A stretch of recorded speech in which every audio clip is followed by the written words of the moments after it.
Well, great. It is 11 o'clock, and I think we're just going to go ahead and get started. I'll monitor the chat. And Jim, if you're okay with questions, is that would you rather wait for questions at the Oh, end or? fire away as we go. It's fine. Okay.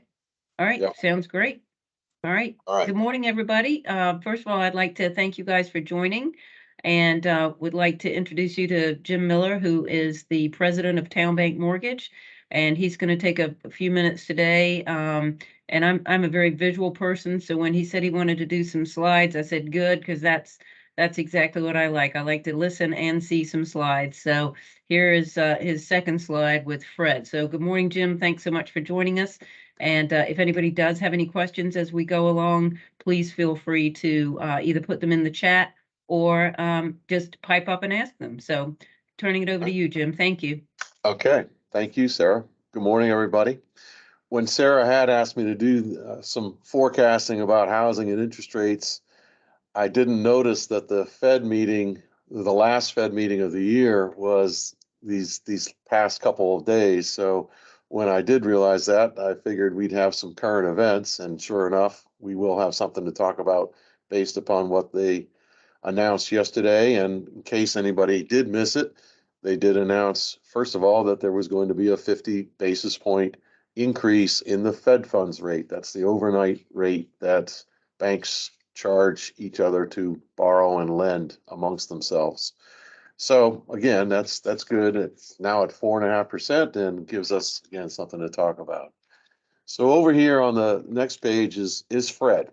And for some of you, you might remember Fred in the movie Smokey and the Bandit. That was fun, and I mentioned to Sarah and a few others who were listening, I also have a soft spot in my heart for Basset Hounds. Our daughter brought one home a year ago, and he's definitely worked his way into being part of the family, and they are unique, I will say that. They tend to be good at announcing their presence.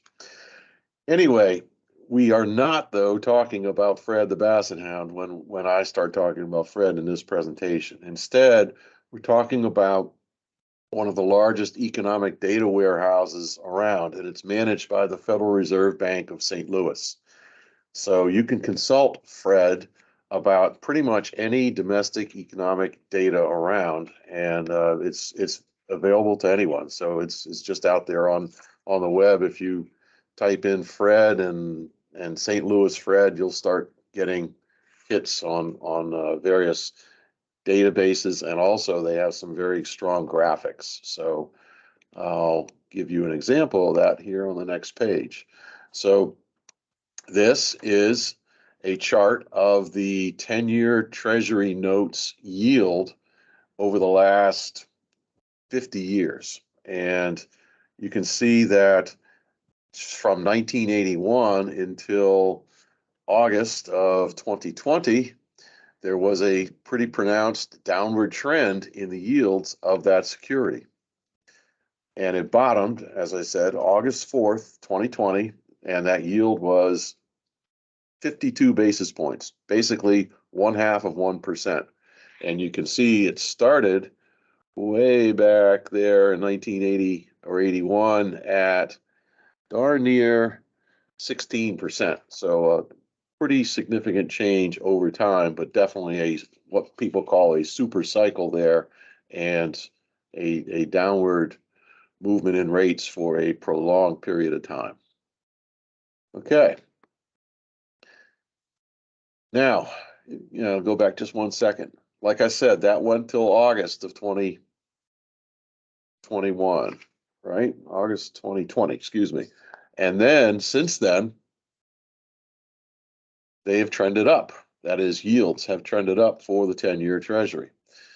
And you can see when we zoom in to look at that for the last couple of years, it's been pretty much on an uninterrupted march upward from that 0.5% yield back in 2020 to over 4% in October of this year. And then you notice this green arrow pointing downward, because sure enough, there was a peak there in late October into November. Both times it was around 4% yield. And since then, I call it the Thanksgiving present that we got, there's been about a 5/8% decrease in the yield on that Treasury note since then. And I guess this brings up a couple of questions. First of all, why is this important to us? Don't know if any of us are going to be running out to buy 10-year Treasury notes anytime soon, but there's that question that we will answer in just a moment.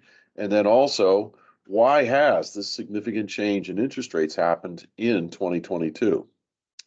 So move on to the next screen here and we'll start answering questions.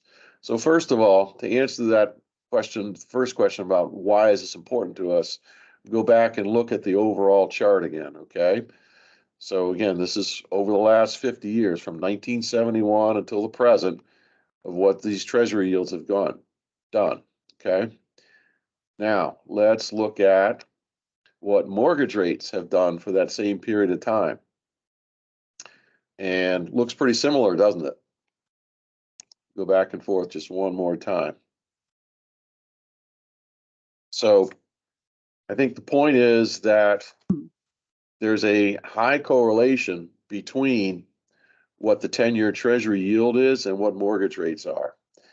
And I guess the next question or sub question would be, well, okay, you've got a 10-year Treasury note and you're saying that drives 30-year mortgage rate pricing. And that is a true statement, but why would a 10-year yield drive a 30-year mortgage note?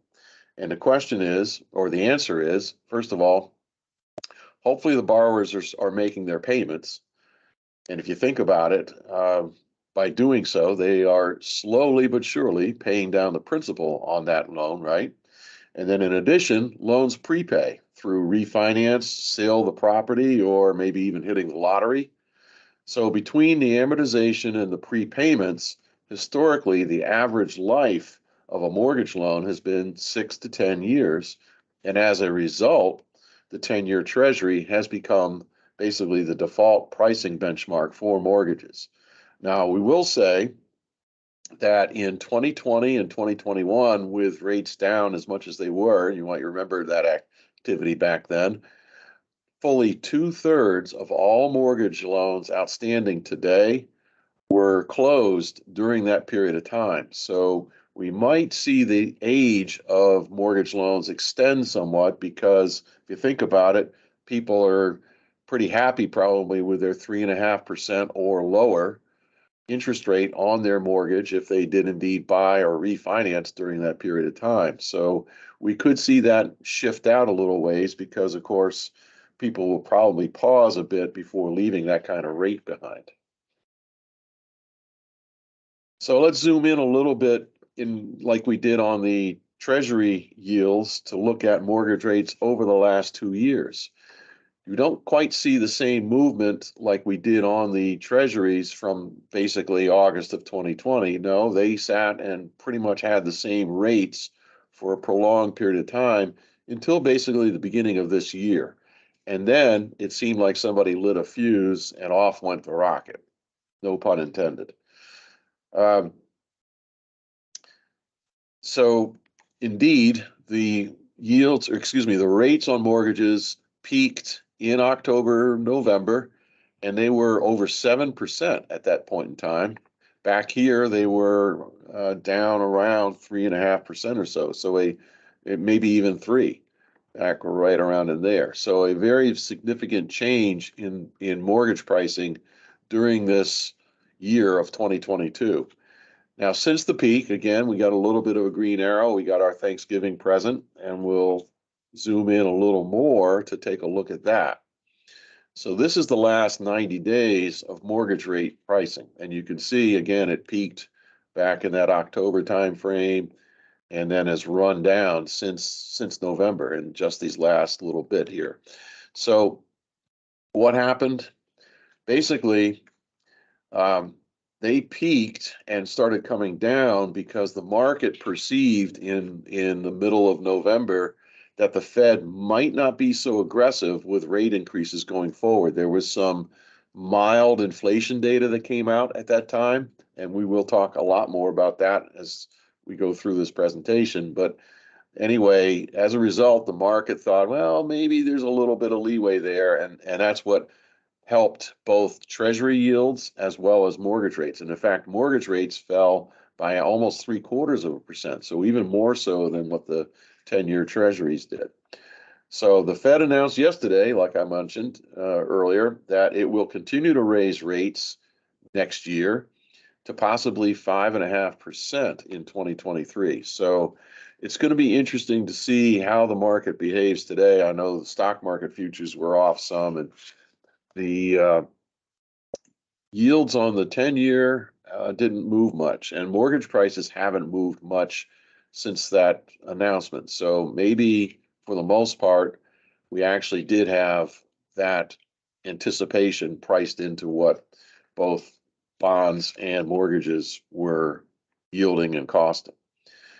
So let's take a look at mortgage rates compared to the 10-year treasury. Again, we saw those charts earlier over the last 50 years. They look like they were very highly correlated, and they are. You can see that this trend line right there in the middle is set at 1.75%. Normally, over the last 50 years, there's been a 1.75% premium of mortgage rates being above what the 10-year treasury note yields. And then you can see we've circled a handful of times here where there's been a breakout from that 175 in a material way.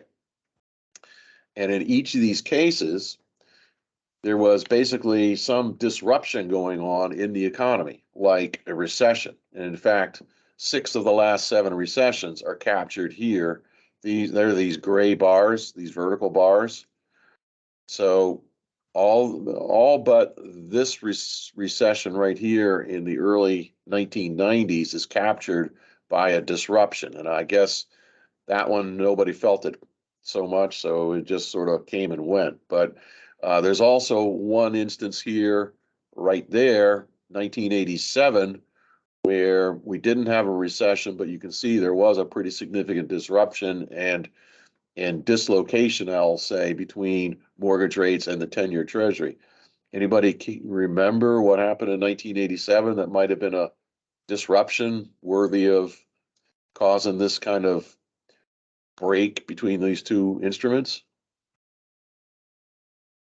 Well, we got a young audience out here, so I'll help you along. Didn't the market fall off pretty heavily then in 1987? Big time? Market crash in Exactly. October of 1987. Yes, and it was kind of fallout from the 1986 tax reform laws that went into place, and there was I'll call it you can see a buildup here as the year went along. But yeah, no surprise that it happened. But no, didn't have a recession, fortunately. Although this did kind of usher in a housing recession where housing prices started to fall some, and we ended up with the recession there in the early 1990s. All right, so well, here, one last point here. So again, 175, right? You can see right now, I got a question mark there. We're up to almost, in fact, we did hit a 3% change, the difference between these two rates, or the rate and yields. So remains to be seen where we're going to go from here, although we're off of that high, and now it's at about 2.5% of mortgage rates being higher than what treasuries are yielding. Whoops. All right, I was sitting so still, the lights went off on me here. All right, so to kind of more emphatically make this point, you can see here, this chart goes from back in 2020, and you can see where we were at 175 as a difference between the mortgage rates and the 10-year treasury, and then they've steadily moved up throughout this year, excuse me. And you can see that we actually did hit that 3% peak, and now it has come off of that with the movements here more recently to, again, about 2.75 to as low as 2.5. It's bounced around a little bit. So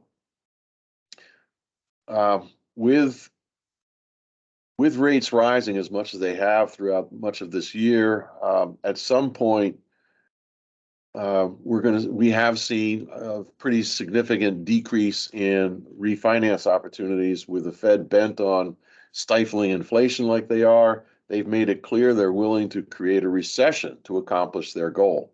Both of these outcomes, a recession causing unemployment and loan defaults that would assume to follow along with a recession, as well as a rapid decline in rates in the not so distant future, if indeed we come off of these highs, and this is an indication that maybe these could fall further, are negative factors in mortgage loan pricing. And that explains why we've gone from this spread to this one. So there's a threat of a recession, and again, loan defaults, as well as prepayment risk because rates have now gone up as high as they are. So if rates, say, were to come back down to 5%, many of the loans that were made during this time would be refinanceable, if that's a word.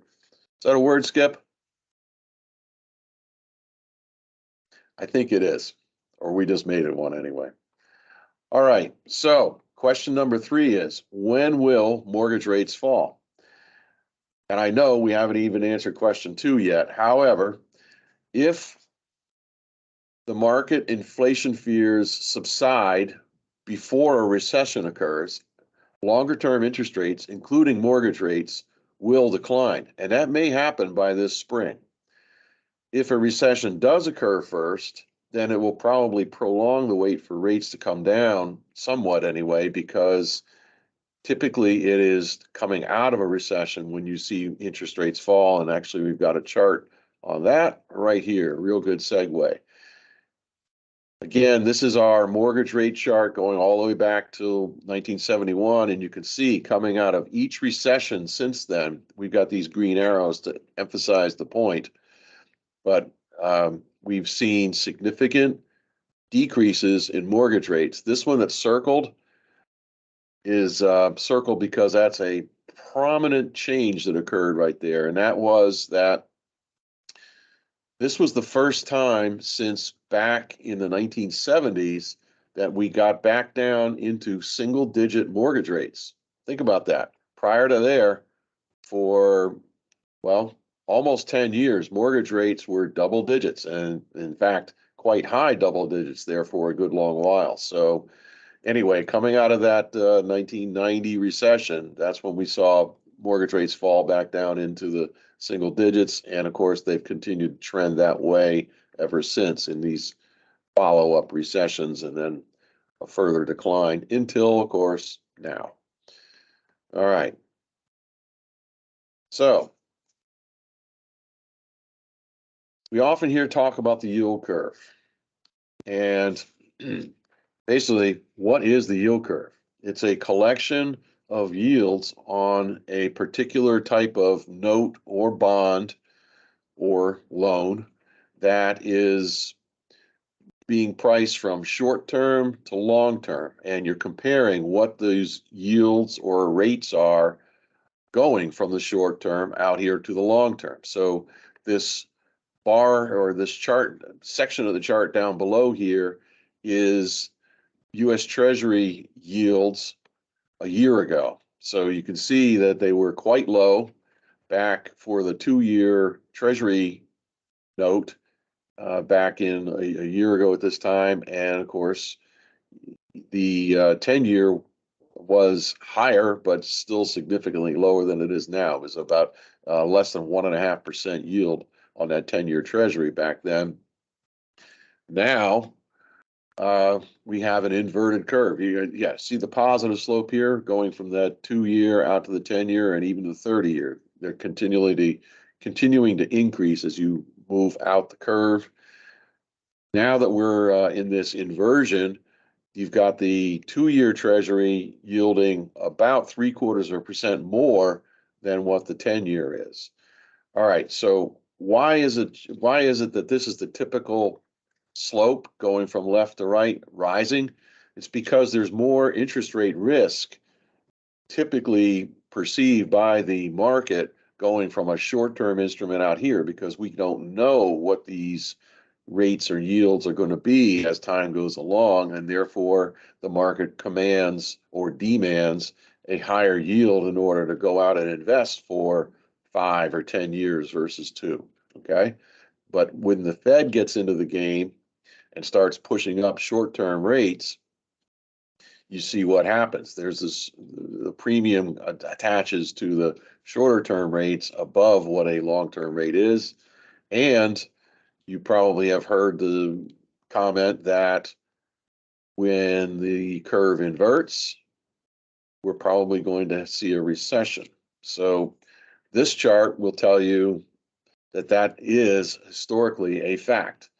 And this is going back into the mid 70s, early 80s, preceding the 1990s recession. There's the 2001 recession. There's the big one. This is the what we call it, the depression, right? In 2005, 2006, 7, 8, that time frame. And then of course we had the extremely short-lived recession here at the beginning of the pandemic. But now you can see again, we are inverted about as much as we've seen since way back here in the 80s. Okay. So I think the answer to question number 4 is there a recession coming? Probably so. And we'll talk more about that in just a moment. All right, actually, let's go back to that just one more moment. Yeah, that question mark there, I think we are going to see a recession sometime in 2023 or at the very latest 2024. Typically, once this curve has inverted within 18 months, you're going to see a recession. And that you can go back even further than this to 1950. I believe there's been 10 or 11 recessions that have occurred. And in each of those situations, when the yield curve inverted, we followed with a recession. So it's a pretty strong barometer of what's coming. All right. Now, of course, that does mean when that recession hits and we work our way through it, mortgage rates would be lower. So that's the silver lining. And we'll talk more about that in just a moment. Okay, we're going to introduce a new topic, Fed funds. One interest rate that the Federal Reserve Bank does directly control, and in fact, they changed it just yesterday, is the target rate for which banks lend money to each other overnight, and that's called the Fed funds rate. The Fed's new target for that rate is 4.5%. That's this blue line right here. All right. The target until early March of this year was 0, and you can see that right down in here. Okay. So it was also 0 for a long time after the Great Depression, or whatever we called that. Great Recession, I guess it was, right? Great Depression was in the 20s. The Great Recession of 06, 07, 08, we had 0% Fed funds for a long while. And again, we went back down there at the beginning of the pandemic and stayed longer than we should have there, but nevertheless, there it is. All right, this red line shows CPI. And you can see, actually, there's a fairly close correlation between CPI and the Fed funds rate over time.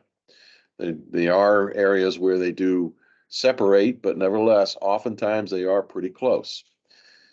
The Fed, in fact, likes to see a differential between Fed funds and the CPI of no more than 3%. And in fact, really 2.5% is what they consider neutral. So if the CPI were to come down as the Fed continues to raise rates, and we might see getting back inside of that 3% or even 2.5% differential. Several of the Fed governors have said that, and by the way, okay, the Federal Reserve Bank, that's the group in charge of monetary policy. There's 12 Federal Reserve Bank branches around the country, 12 Fed governors. They take turns working on the Federal Open Market Committee, and I believe it's half of them are voting members at any one time. And so they're the people making the decisions. They also get a lot of press time when they make commentary. They've been quoted as saying that we will see a Fed funds rate now of 5.5% possibly next year. That's in order to try to tame this this inflation bug that we've got. All right. Here is Fed funds versus CPI, just simply subtracting one from the other. And again, there's that 2.5% band around basically zero when there's no difference between them. And this is going back again 40 years, 40 plus years. And you can see that they have very, very often been within that plus or minus 2.5%, except for the mid 70s, the early 80s, and now. Does anybody have a thought around what happened preceding each of these three periods of time? There's one kind of economic event that has occurred in each of these cases. All right, again, we got a young group. That's all right. So back here, again, this is 1975. We had this recession and this big departure of CPI being significantly greater than what the Fed funds rate was. Have anything to do with energy prices? There you go. That is it. So basically, we had the Arab oil embargo, 1973, 1974. Okay. And then we had this pretty dire recession in 1975. And then, of course, we had in 1979 the Iranian crisis, where we had the hostages taken. And again, we had oil shortages, people waiting in line for gasoline, just like we did back in the mid 70s. And then here this time around, we basically had, well, let's just say a shift in policy in regard to energy in this country. All right. So in each of these cases, you had disruption to the energy industry and energy supplies, not only here in the United States, but around the world. And energy is so important to us that you can see that each of the three times that it has been disrupted, it has caused great economic pain. And, it remains to be seen whether we're going to have a recession or not. A lot of people think we already have been experiencing that, and we'll talk about that in just a little bit. But nevertheless, when energy gets disrupted, there are economic consequences, and we're seeing them now. And that's, I think, one of the biggest reasons why we keep hearing the commentary about we haven't seen this in 40 years. Well, that's the last time that we had something akin to this in regard to our energy situation.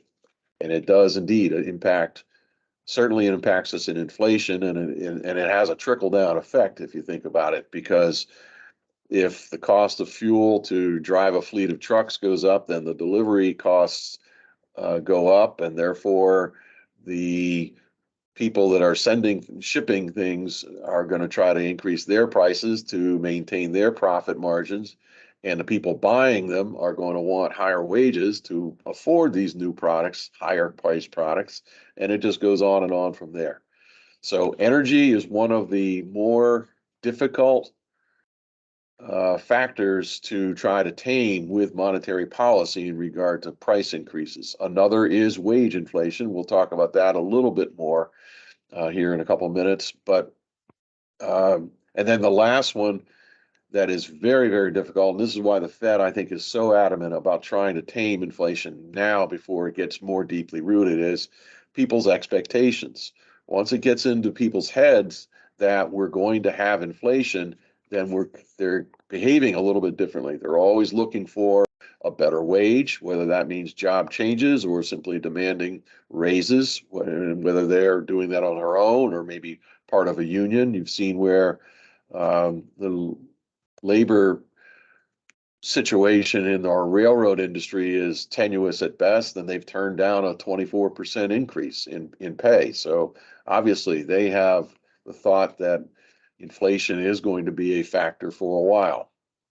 So those are good examples of how it gets embedded into people's expectations, and they're looking to get a better pay rate in order to afford ever increasing costs that they're experiencing.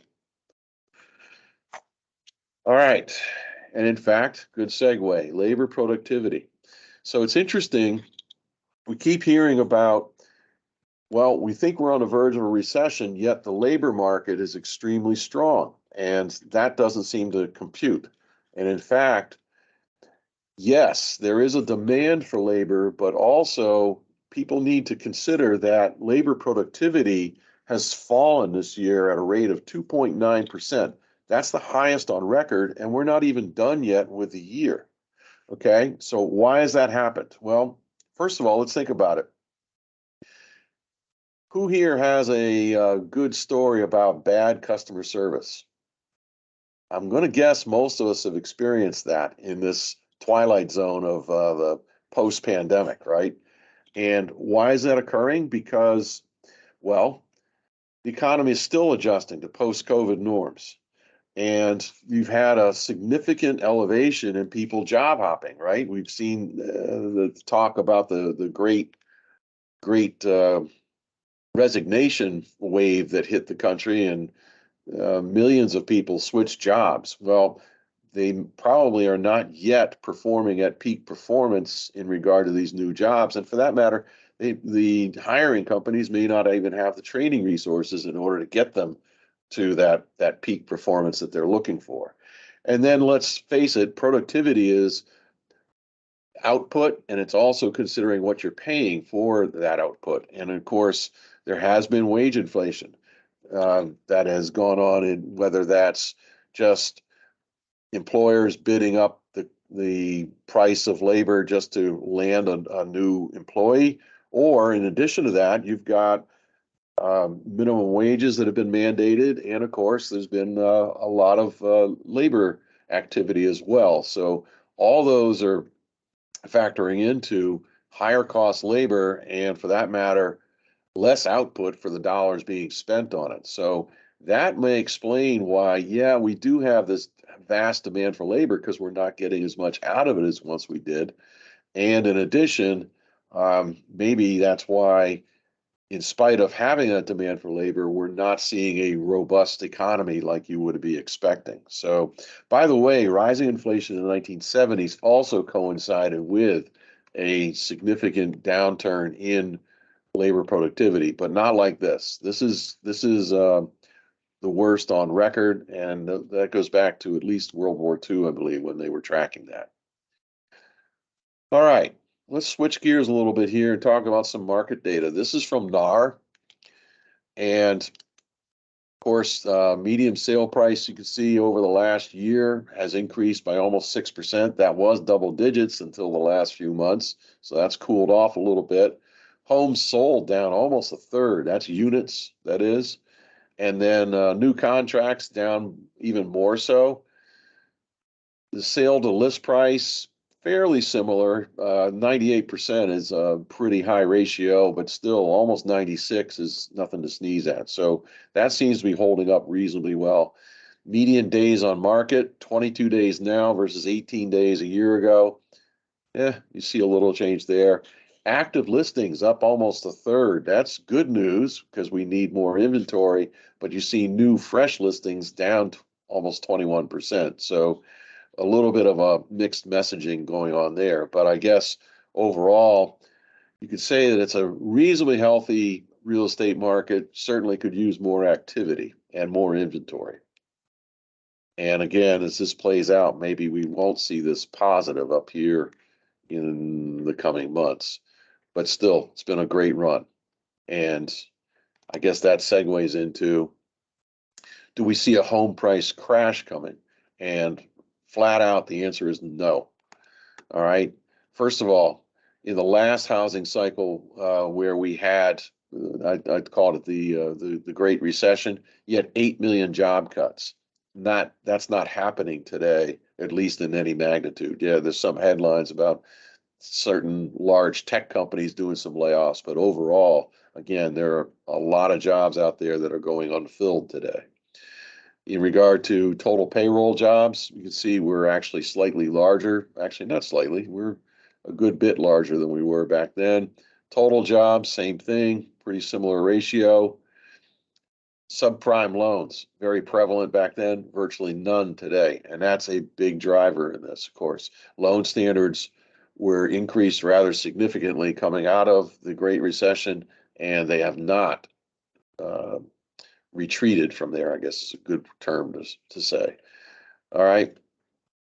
A fair amount more houses coming online before the crash. You can see now not so much inventory on the market. I've got a slide to show you this in a minute, but as much as 4 million, and now we're at 1 million plus. It actually went below that. Again, the chart will show that more better. Loan delinquencies, they pale in comparison today to what they were back at the last time we had that downturn. And homes in foreclosure, same thing, virtually none today, and almost 5% back then. So a very different story than it was 15 years ago or so. Here's that inventory slide that I mentioned. So back in the 07 timeframe is when they peaked at over 4 million homes for sale. And today we're at a little over 1 million. By the way, you see this hump, it is continually repeated. That's the seasonality in the market, right? Early in the year or late in the year, and then going early into the year, you don't see much inventory. And then as the spring market comes along, up she goes. So this is actually a little bit ahead of schedule, right? If this doesn't fall off too much, and maybe we'll see that line continue upward here as the spring market approaches us. Can't get here quickly enough, I think. All right. Here's a slide from Fannie Mae. They come out every month with updates, and in fact, we're due for one anytime. I think they purposely waited, actually, because they're a little behind schedule right now, to see what the Fed announcement was.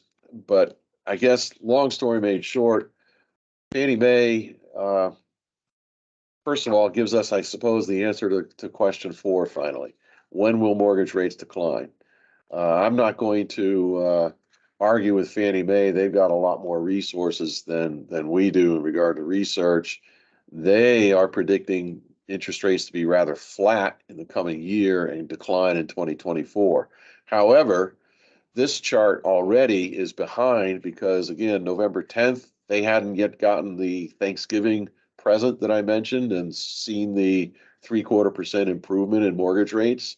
So I expect that we'll see a rather significantly changed chart here when they do publish their December chart, and that'll probably be in the next day or two. But you can see here that they were featuring a 7% average mortgage rate in both the fourth quarter of this year as well as the first quarter of next year. And again, we're now down at about 6 3/8 as a typical conventional loan rate today. So hopefully with that, we'll see a little bit lower rates predicted here for the rest of 2023.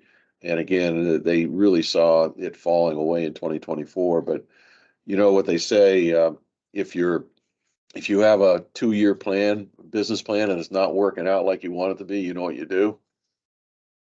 You make it a 3-year plan. So that's kind of what they're doing here, is kicking it down the road a bit. Fannie is also saying that purchase loan activity will fall off a little bit more from the fourth quarter into the first quarter of next year, but that it will come bounding back in the second quarter and then be kind of flat for the remainder of next year.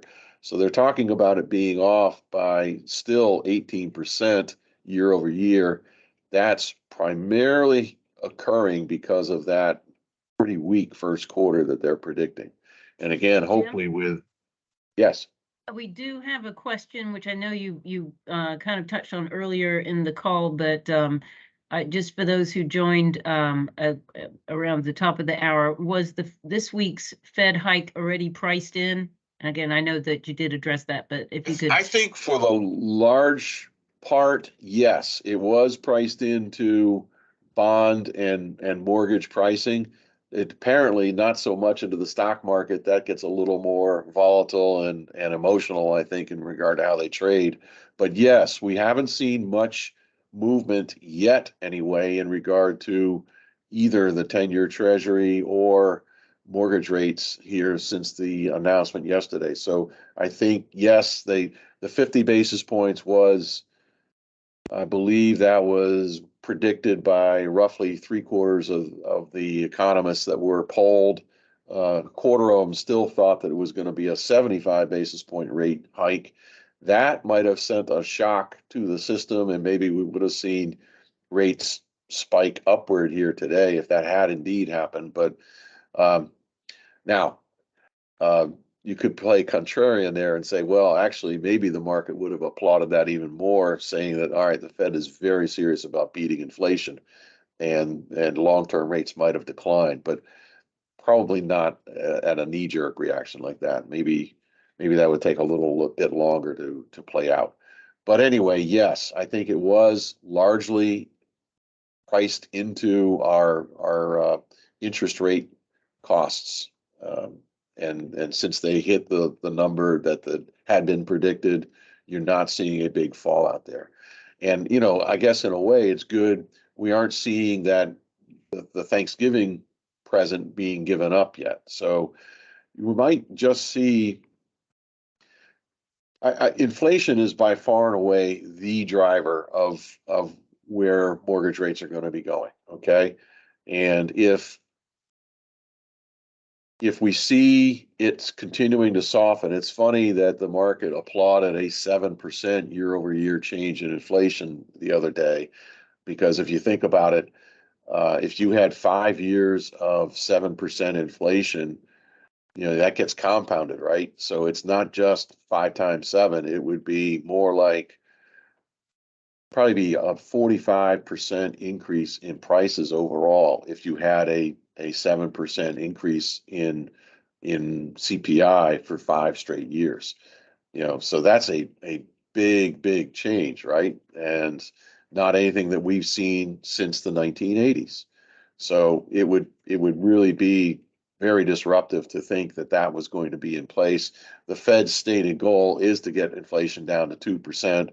I think they've got their work cut out for them, as for some of the reasons we discussed earlier, particularly energy. But anyway, it seems to be making a little bit of progress, and if we see further progress on that front, I do think you might see long-term rates start to fall off a little bit more, just because the thought would be that, all right, inflation has peaked. In fact, I heard talk about that just in the last day or so, and we do think that it's going to start falling. Now, it wouldn't take much to deflate that, of course, if indeed all of a sudden you saw a spike upward in prices, but there's nothing to indicate that we're going to see that here anytime soon. So let's go to the last page, questions and answers. Hopefully I got some answers for any questions you've got, but basically, we've talked a lot about recession. We've talked a lot about inflation. Recession is something that's, if we're going to have one, it's going to come about because the Fed is so intent on beating inflation for some of the reasons we've discussed earlier. And, we've seen that now for going more than a year now. We've seen high rates of inflation. And actually, some of the monthly rates of inflation that we're seeing right now are better than they were a year ago. And that's part of why you're seeing a little bit of moderation in the overall year-over-year change in inflation rates, because that's how they're built. Basically, it's an aggregate. If you want to look at here in December, when that rate is calculated, basically they're going to look at from January through December, what was the month-over-month change in inflation, and they aggregate all those together and come up with what is the year-over-year change. Well, if last January, let's say last December was a very high rate of inflation, and it was, I think it was probably almost a 1% month-over-month change in inflation just between November and December last year. If that one falls off and the rate in January wasn't quite so high, you basically have a high one falling off and a lower one coming on, a mediocre one coming on, say, well, that drops the year-over-year change, okay? And that's part of what a lot of economists have been pointing to is we have been having some real tough numbers falling off from Q3 and even Q4 of 2021, and they're being replaced by, like I said, more mediocre numbers, I'll call them. And that's more than anything why you're seeing the year-over-year change falling like it has. It's again, it's not 9% anymore. Now it's 7. If in a few more months we see it down to 5, and oh, by the way, the increases in Fed funds have gotten up to, well, right now they're 4.5. You're going to be well inside of that 2.5% spread that the Fed likes to see between Fed funds and the CPI. So that would tell us that they should pause at that point and not continue to raise rates. Be very interested to see how that plays out. But if they do continue to raise rates, we'll probably see a recession, because that cost of the short-term interest rates does have an impact on businesses and their borrowing. That's primarily where it hits. It, of course, does hit us indirectly. It certainly hits credit cards and other consumer borrowing too. So anyway, it puts the brakes on the economy. Now, you could argue that the real estate world has gone, or real estate industry has gone through a recession since, say, February of 2022. We've seen diminishing activity. We've seen increasing interest rates. And of course, we saw a really tough inventory situation. So they often say that residential real estate leads into a recession and leads out of it. So if indeed we see some further softening in regard to mortgage rates, that would help us as an industry, I think, come out of the recession that we've been living, and maybe also just help the overall economy avoid a recession. But during a recession, it's oftentimes not a bad time to buy a house. You've probably seen a little bit of diminution in regard to what the asking price will be for it. And again, mortgage rates should start to fall during a recession. So you think about those two ingredients, where they've combined to make monthly payments double from what they were on the same house from a year ago.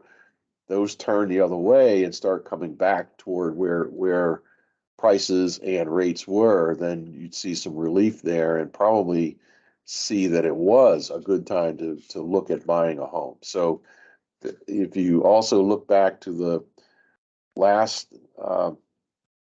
the 2020 recession was so brief, it's hardly worth mentioning, but both NAR and Fannie Mae expect 2023 to be similar still to 2019, maybe not quite as good, but darn near.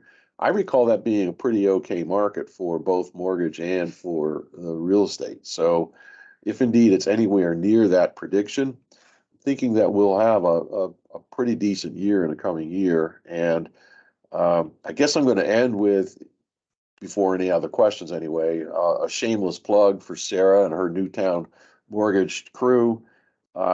They will work tirelessly for all of you, and I encourage you to give them a call if indeed you're looking at a possible deal being put together. They will definitely answer your financing needs for your borrower. So please do give them a call. I hope this has been helpful to you, and I also, again, welcome any questions at this point. As quickly as I was going, I don't know whether I ran over any speed bumps there during the time we had, and I hope I didn't, but apologize if I did. So anybody have any other questions? Any questions out there? There aren't any in the chat.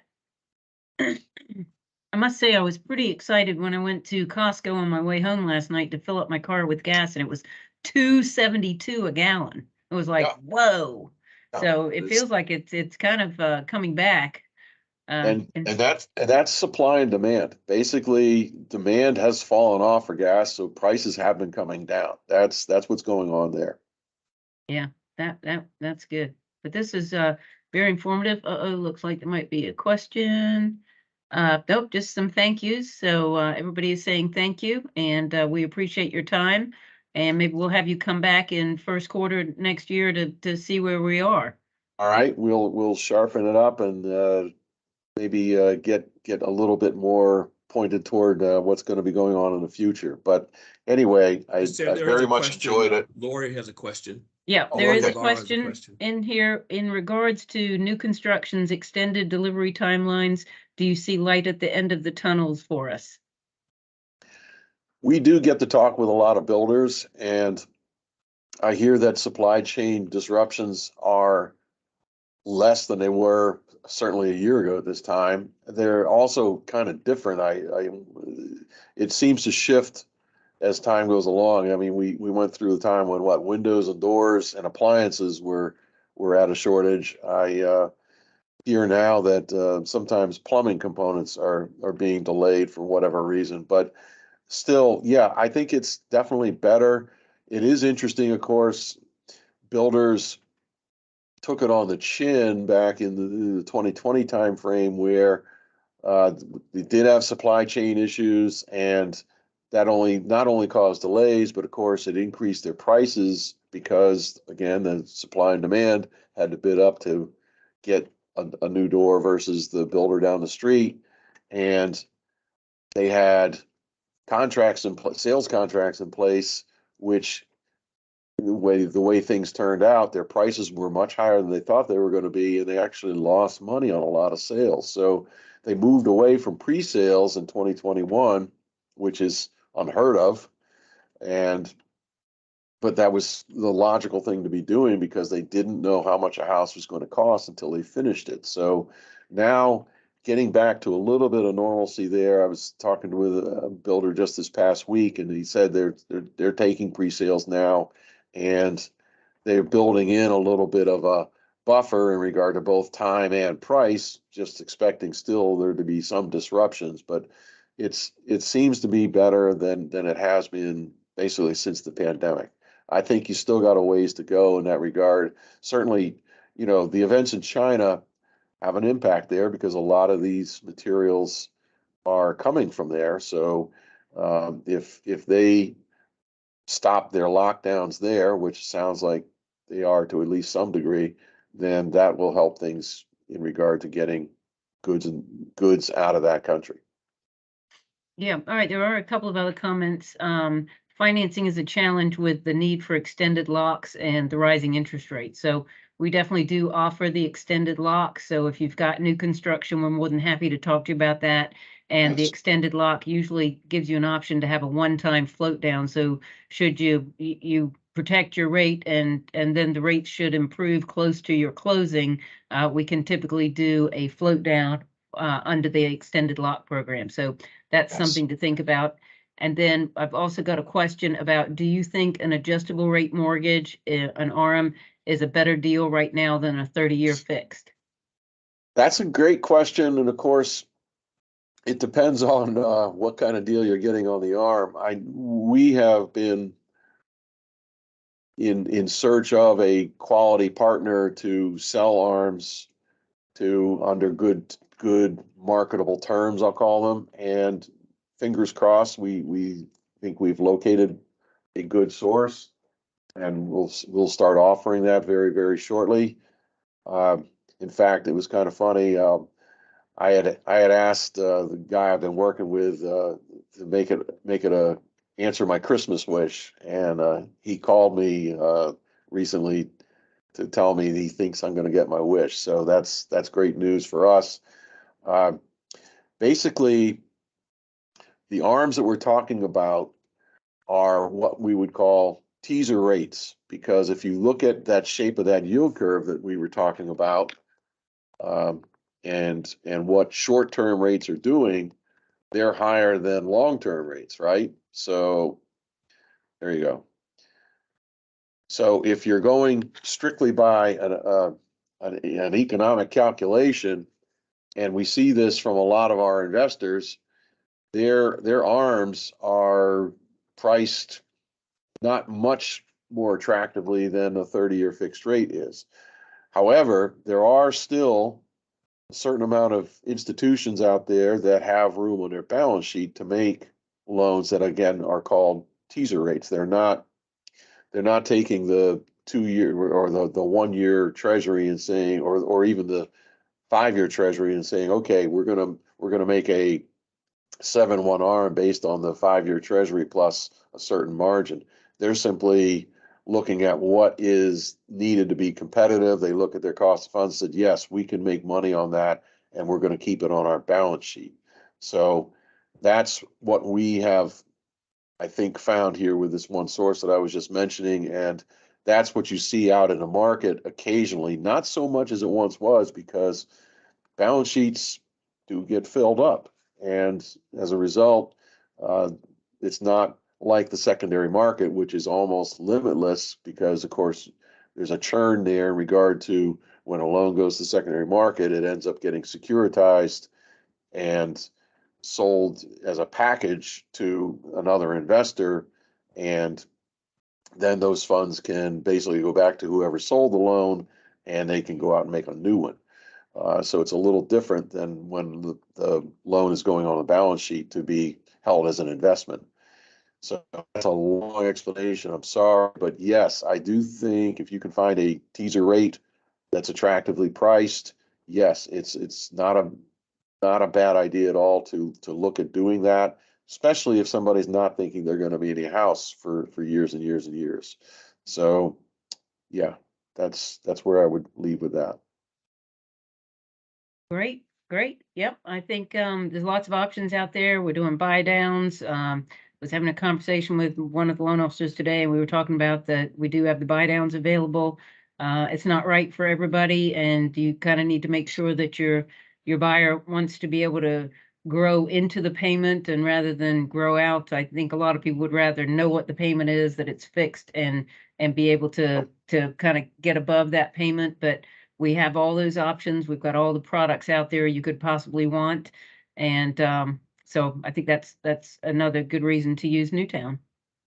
And the buy downs, that's a really interesting concept, of course, where they're called temporary because it's only going to impact for a year or two or maybe 3. But anyway, let's just call it a couple of years where there will be a break given in regard to the payment, because an escrow is set up to basically make up the difference between what the stated rate is on the loan and what the payment is worked out to be. Whereas, say, there's a 2% buy down in the first year and a 1% in the second year, and that is a interesting play to use if somebody thinks that, well, hey, you know, I can make that fully indexed payment. However, I'd rather not. And I think if I can hold out for 2 years, interest rates probably are going to be lower at that point in time. And I do like the house.